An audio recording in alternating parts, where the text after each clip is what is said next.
Brought to you by 1AAuto.com, your source for quality replacement parts and the best service on the internet. Hi, I'm Mike Green. I'm one of the owners of 1A Auto. I want to help you save time and money repairing and maintaining your vehicle. I'm going to use my 20+ years experience restoring and repairing cars and trucks like this to show you the correct way to install parts from 1AAuto.com. The right parts installed correctly. That's going to save you time and money. Thank you and enjoy the video. In this video, we're going to show you how to replace the plastic coolant elbows. This is a 2002 Impala 3.8 liter motor. This is the engine, the 3800 series engine that is in a whole bunch of different GM vehicles. And when these things start to crack, they just slowly drip coolant onto the engine and it evaporates. So you have a leak and you lose coolant, but it doesn't ever appear that you're leaking anywhere. Tools you'll need are 8, 10, 13, and 15 millimeter sockets with a ratchet and extension. You'll need a bent tip awl or a pick, and that's to just kind of pull the broken pieces of the elbow out of either the intake manifold or the serpentine belt tensioner, and then some extra coolant in the funnel, and as well as a catch pan. Okay, one place you'll want to check for leaking fluid is this tube right here. It's a little elbow that comes from the intake manifold and goes into the belt tensioner actually. Disconnect your negative battery cable. Start out by removing the two 13 millimeter bolts that hold the strut brace on the passenger side.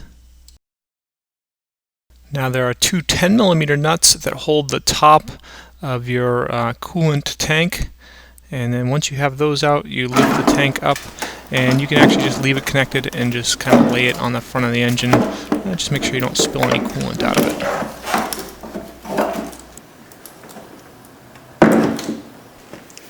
Okay, remove this 15 millimeter nut on top of the alternator.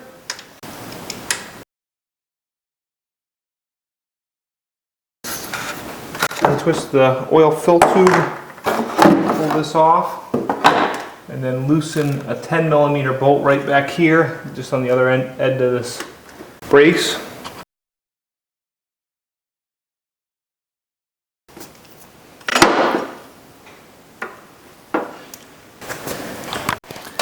Okay, now down in here there's two bolts. You can see one 15 millimeter bolt right there, and then there's one down lower as well.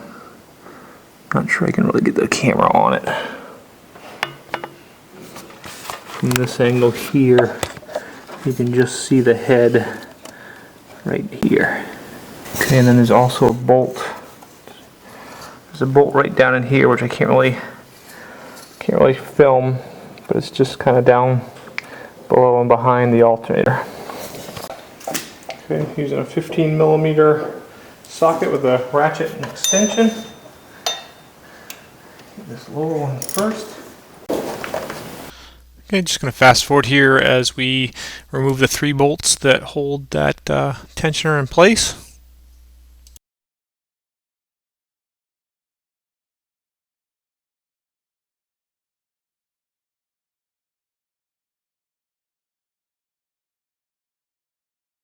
And you can see that the whole assembly will move.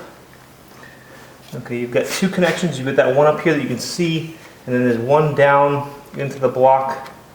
Let's see, yeah, right there. So you need to kind of lift this up and out.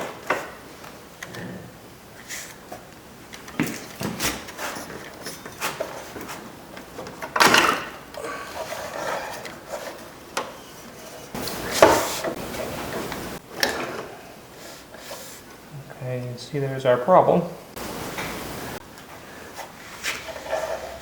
Okay, make sure you reach in and pull out the O-ring that's in the manifold. And this one is kind of broken here. It's in our tensioner assembly.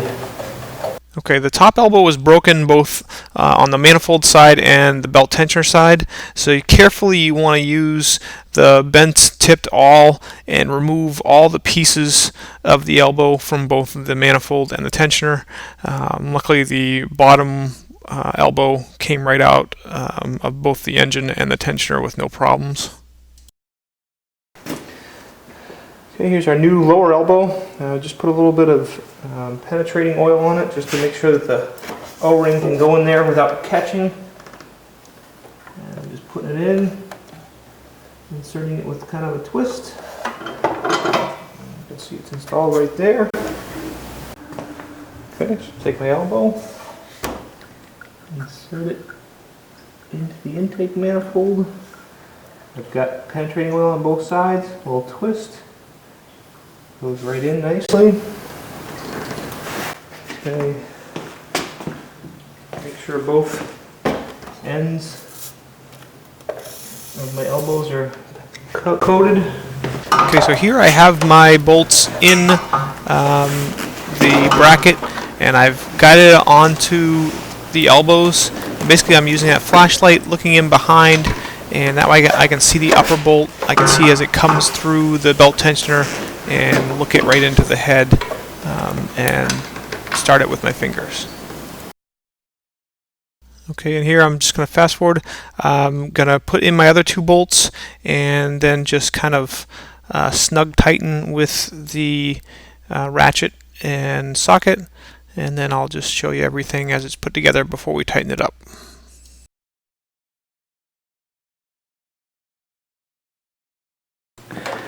Okay, so now I've got that elbow in place.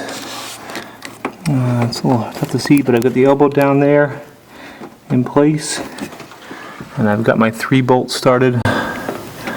Okay, now I'm just going to use the socket and ratchet to tighten those up, and they should be torqued up to anywhere between 25 and 30 foot-pounds of torque.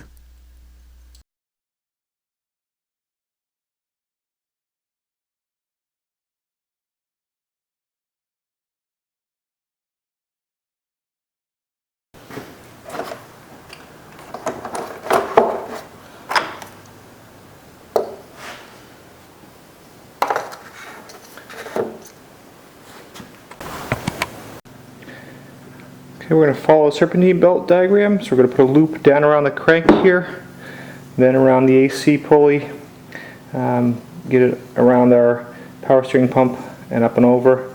The only thing we won't put it on at first is the alternator.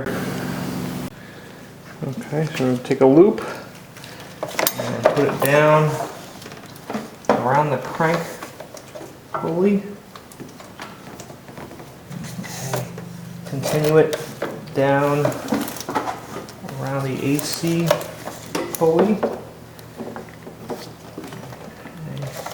It comes up from the crank pulley, goes around our water pump, around our tensioner, and then down around the power steering pulley.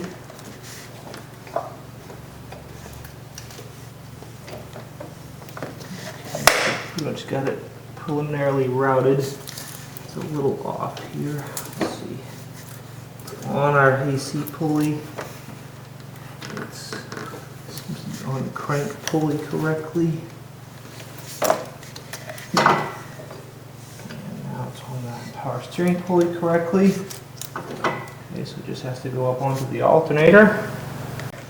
Okay, if you don't have a long ratchet, you can always put that 15mm socket on there, put a nice big pipe here. Okay, that gives you a lot of extra leverage.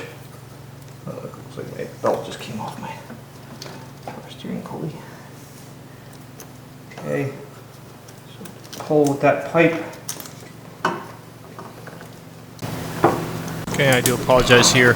You use the pipe and the ratchet to turn the serpentine belt tensioner counterclockwise and then put the belt up and onto the alternator.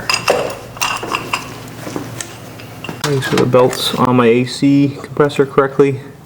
It's down and around the crank correctly. Power steering pump up and around. Okay, I'm just going to kind of speed through here one of the last steps, which is putting that coolant bottle back in place, and then using the 13mm nuts to hold down the brace and the 10mm nuts to fasten the coolant bottle on. Okay, now you want to fill the radiator directly on this Impala. It originally used the red Dexcool, but it's already been changed over to the green, so I'm just using the regular green antifreeze. And you want to fill the radiator directly, then start it up, run it, and check the fluid and just fill it the rest of the way through the overflow bottle. For the first few times you drive it, just pay attention to it and make sure you keep the right amount of fluid in it. Reconnect your negative battery cable. See,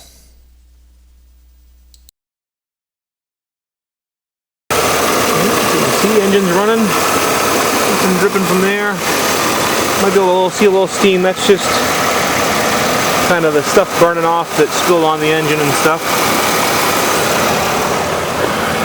Little drips underneath. A couple little residual ones from just again, what spilled on the body and whatnot.